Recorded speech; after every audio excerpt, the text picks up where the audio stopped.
wabarakatuh. Perkenalkan, nama saya Tengku Almaskonita dengan NIM 2021 0810101014. Pengertian toharoh. Toharoh menurut bahasa ialah bersih dan bersuci dari segala kotoran, baik yang nyata seperti najis maupun yang tidak nyata seperti aib. Menurut istilah para fuqaha, berarti membersihkan diri dari hadas dan najis, seperti mandi berwudu dan bertayamum. Berikut ada beberapa perkara, yaitu 1. Alat bersuci seperti air, tanah, dan sebagainya. 2. Kaifiat cara bersuci. 3. Macam dan jenis najis yang perlu disucikan. 4. Benda yang wajib disucikan. 5. Sebab-sebab atau keadaan yang menyebabkan wajib bersuci. Ibadah merupakan tujuan utama, oleh sebab itu Allah menciptakan orang-orang yang mendapat beban dari hamba-hambanya Allah SWT.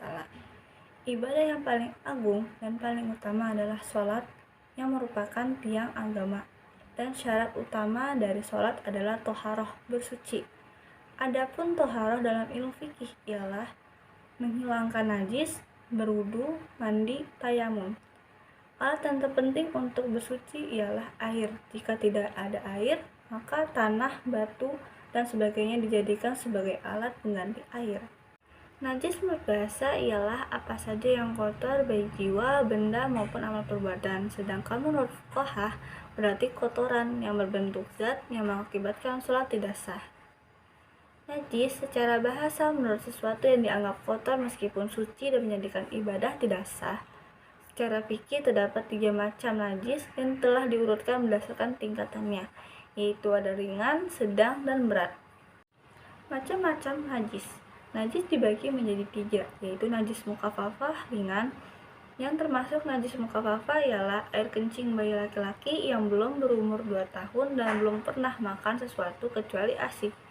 Cara mensucikannya cukup dengan mempercikan air ke bagian yang terkena najis sampai bersih.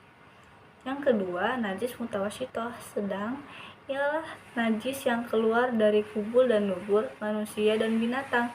Cara mensucikannya dibilas dengan air sehingga hilang semua sifatnya, bau, warna, rasa, dan rupanya. Yang ketiga, najis mukhaladzah, berat. Contoh najis ini adalah terkena air liur anjing dan menyentuh babi. Jika kalian terkena najis ini, cara membersihkannya tidak semudah yang kedua yang di atas. Ada beberapa aturan untuk membersihkannya, yaitu dihilangkan semua sifatnya, bau, warna, rasa, dan rupanya. Yang kedua, disuci dengan air sebanyak 7 kali dan salah satunya dicampur dengan debu atau tanah. Pengertian hadas. Hadas menurut bahasa yaitu peristiwa, sedangkan menurut syar'a adalah perkara yang dianggap mempengaruhi anggota-anggota tubuh sehingga menjadikan sholat dan pekerjaan-pekerjaan lain yang sehukum dengan tidak sah, karena tidak ada sesuatu yang meringankan. Hadas dibagi menjadi 2, yaitu hadas kecil dan hadas besar. Hadas kecil adalah perkara-perkara yang dianggap mempengaruhi 4 anggota tubuh manusia, yaitu wajah, 2 tangan, dan 2 kaki, lalu menjadikan sholat, dan semisalnya tidak sah. Hadas kecil ini hilang dengan cara berwudu. Yang kedua, hadas besar adalah perkara yang dianggap mempengaruhi seluruh tubuh lalu menjadikan sholat dan pekerjaan-pekerjaan lain yang sehukum dengannya tidak sah. Hadas besar ini bisa hilang dengan cara mandi besar. Cara-cara bersuci dari najis dan hadas. Yang pertama yaitu wudu.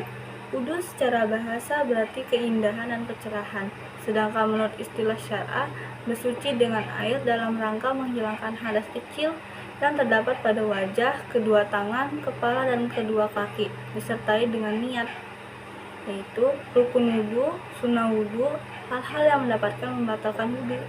Yang kedua, mandi. Mandi dalam bahasa Arab, al-ghuslu, artinya mengalirkan air pada apa saja.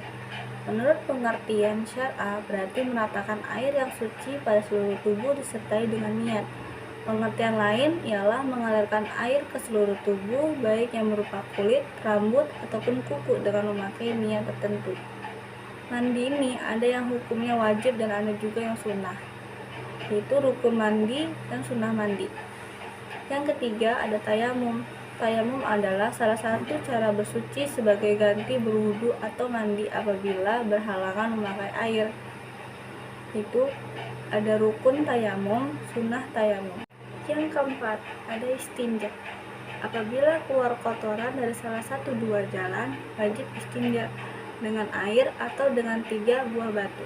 Dan lebih baik mula-mula dengan batu atau sebagainya, kemudian diikuti dengan air. Pengertian sholat Jumat. Pengertian sholat Jumat adalah aktivitas ibadah sholat wajib yang dilaksanakan secara berjamaah bagi laki-laki muslim setiap hari Jumat. Hukum dari sholat Jumat adalah wajib bagi laki-laki dan sunnah bagi perempuan. Ibadah ini memiliki keutamaan besar bagi yang mengerjakannya, dan bagi yang meninggalkannya dengan sengaja akan ditutup hatinya oleh Allah Subhanahu wa Ta'ala. Syarat dan tata cara sholat Jumat.